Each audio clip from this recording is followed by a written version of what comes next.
Hello student, आपका स्वागत है क्लास 11 के केमिस्ट्री क्लास में। और एटॉमिक स्ट्रक्चर का चैप्टर का आज हमारा महत्वपूर्ण टॉपिक है विभिन्न कक्षाओं में इलेक्ट्रॉन का वेग, velocity of electron in different orbit. तो हम देखिए, जैसे ये परमाणु है, परमाणु का ये नाभिक है और इसके चारों ओर सेल या निश्चित ऊर्जा स्तर हैं या कोष हैं या कक्षा हैं। तो जब किसी कक्षा में इलेक्ट्रॉन गति कर रहा है तो निश्चित उसका कुछ न कुछ वेग होगा। तो और वेग कितना है उसके सूत्र के डेरिवेशन के लिए आज हम चर्चा कर रहे हैं और इस क्लास को आयोजित किए हैं। तो देखिए, आप जानते हैं कि किसी कक्षा में इलेक्ट्रॉन के वृत्तीय पथ पर गति करने के लिए आवश्यक है कि उसका जो एंगुलर मोमेंटम है, कोणीय संवेग जो है mvr, वो किसके बराबर होना चाहिए, nh/2π के, जिसमें h क्या है, प्लैंक कांस्टेंट है, r क्या है, जिसका रेडियस है, ठीक है, क्या है, इसका रेडियस है, और m क्या है, मास ऑफ इलेक्ट्रॉन है। तो देखते जाइएगा, यहाँ पास mvr इक्वल टू nh/2π। यहाँ से आप v का वैल्यू निकालेंगे तो क्या हो जाएगा, nh/, यहाँ 2π तो ऑलरेडी है तो ये 2π हो जाएगा और ये क्या हो जाएगा, mr हो जाएगा। यहाँ पास से आपको r का वैल्यू निकालना है कि r का वैल्यू क्या है। तो बोर त्रिज्या जो आप पढ़े हैं, तो बोर त्रिज्या में वैल्यू क्या दिया है, इससे आप भली भांति अवगत हैं। जो बोर रेडियस है वो क्या दिया है, r equal to n² h² और क्या है 4π, है ना, 4π स्क्वायर me² और क्या है z है, यही है ना। अगर मैं हाइड्रोजन संदर्भ के बारे में बात करूं कि हाइड्रोजन परमाणु के संदर्भ में बात करूं, हाइड्रोजन परमाणु हम बता रहे हैं कि बोर मॉडल हाइड्रोजन सदृश परमाणुओं पर ही लागू होता है। तो वहाँ z इक्वल टू क्या हो जाएगा, 1 हो जाएगा। जब 1 हो जाएगा तो देखिएगा आगे क्या होगा, ठीक है। डायग्राम को मिटा देता हूँ, ज़रूरत पड़ने पर फिर से हम बना लेंगे। चलिए ठीक है, देखिएगा। तो मैंने डायग्राम को मिटा दिया है, आगे देखिएगा। जब आगे जाएंगे तो कुछ ऐसा आएगा, ठीक है। यहाँ पास जाएंगे तो r इक्वल टू क्या हो जाएगा, यहाँ पास देखिएगा, ये हो जाएगा n² h² बाई क्या हो जाएगा 4π² me², यही आएगा ना, क्योंकि z का वैल्यू तो हमने क्या ले लिया है, 1 ले लिया है। अब इस फार्मूला में, जो ये फार्मूला यहाँ v का निकाले थे, यहाँ पास r के वैल्यू को रख दिया जाए। तो जब r के वैल्यू को रख दिया जाएगा तो क्या हो जाएगा, n² h², नीचे क्या हो जाएगा 4π² me, रुकिएगा, यहाँ ध्यान दीजिएगा, ये तो r का वैल्यू हमने लिख लिया है ना, यहाँ पास गौर कीजिएगा, यहाँ पास v का वैल्यू, तो v का वैल्यू देखिएगा क्या हो जाएगा, v का वैल्यू है nh और यहाँ क्या है 2πmr, तो यहाँ क्या हो जाएगा nh और क्या हो जाएगा 2π है यहाँ, फिर यहाँ m है, ये m लिख दिया हमने। उसके बाद देखिएगा, गौर से देखिएगा, मैं r का वैल्यू लिखने जा रहा हूँ। तो r का वैल्यू क्या यहाँ देख रहे हैं आप, n² देख रहे हैं, h² देख रहे हैं, बट्टे में क्या देख रहे हैं 4π² देख रहे हैं, फिर क्या देख रहे हैं m देख रहे हैं, फिर क्या देख रहे हैं e² देख रहे हैं। यहाँ से जो कटता है उसको काट दीजिए। तो देखिए यहाँ से क्या कट जाएगा, 1π से क्या कट जाएगा, 1π कट जाएगा, 2 दूनी 4 कट जाएगा, ये भी ठीक है। उसके बाद m से m कट जाएगा, ये भी ठीक है। 1n से n² कट जाएगा, h से h² कट जाएगा। तो इतना स्क्रीनशॉट ले लें तो आगे बढ़ते हैं।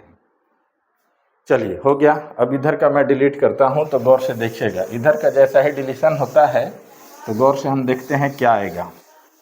जब इधर का हम डिलीशन कर दिए तो देखिए क्या हो गया, वेलोसिटी v इक्वल टू, ऊपर कुछ नहीं बचा है तो 1 है, नीचे यहाँ पास क्या बचा है देखिएगा, m कट गया है, पाई कट गया है और क्या बच गया है 2 कट गया, यहाँ सिर्फ nh बचा है, क्योंकि स्क्वायर वाला तो कट गया है, तो ये n और ये क्या हो गया h। नीचे क्या बचा है, यहाँ ये 2 से 2 कटा है तो ये क्या बच गया है 2 बच गया है, और यहाँ पास π² में से 1 पाई कट गया है तो यहाँ क्या बच गया है, पाई कट गया है।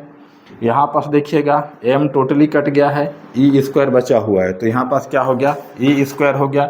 इसको जानते हैं कि मिश्र भिन्न बोला जाता है, इसका गुणा ऊपर हो जाएगा, तो v इक्वल टू क्या हो जाएगा 2π e² और क्या हो जाएगा nh। तो किसी भी कोष में इलेक्ट्रॉन के वेग को निकालने का ये क्या है, फार्मूला है। अगर इसके हम आंकिक वैल्यू को, न्यूमेरिक वैल्यू को लिखते हैं तो देखिए क्या आता है। तो इधर का मैं डिलीट कर देता हूँ, तो गौर से देखिएगा, यहाँ पर देखिएगा गौर से, तो आप जैसे जानते हैं, आप जानते हैं कि इलेक्ट्रॉन का TgS में जो आवेश का जो मात्रा है वो कितना होता है। आवेश का जो मात्रा होता है वो आप जानते हैं 4.8 गुणे 10 के घात -10 ESU होता है। इस चीज़ को भी जानते हैं। H का जो वैल्यू है प्लांक कांस्टेंट का 6.62 × 10⁻27 अर्ग सेकेंड होता है। इसको भी आप जानते हैं, है ना। इस चीज़ को आप जानते हैं। तो आगे क्या हो जाएगा देखिएगा, आगे हो जाएगा V = यहाँ 2 है, 2 को 2 रहने दिया जाए, पाई है, पाई का वैल्यू आप जानते हैं 3.14 होता है, ठीक है। उसके बाद क्या है, E² है, और E² में E का वैल्यू आप देख पा रहे हैं कि 4.8 गुणे 10 के घात -10 ESU है। स्क्वायर में है तो स्क्वायर कर दीजिए। बट्टे में आइए, तो बट्टे में आएंगे तो देखिएगा क्या है, यहाँ N दिखाई दे रहा है आपको, मैंने N लिख दिया। उसके बाद H दिखाई दे रहा है प्लांक कांस्टेंट, उसको मैंने लिख दिया 6.62 × 10⁻27। इसको अपने तरीके से हल करते हैं। V = 2 × 3.14 है ना, स्क्वायर है, तो इस राशि को 2 बार लिख दीजिए, ठीक है। और ये 4.8 को 2 बार लिख दिया गया, इसका गुणा हो जाएगा तो 10 के घात में कितना हो जाएगा, 20 हो जाएगा। नीचे के राशियों को देखिए तो क्या है, N और H का वैल्यू तो लिखा हुआ है 6.62 गुणे 10 के घात -27।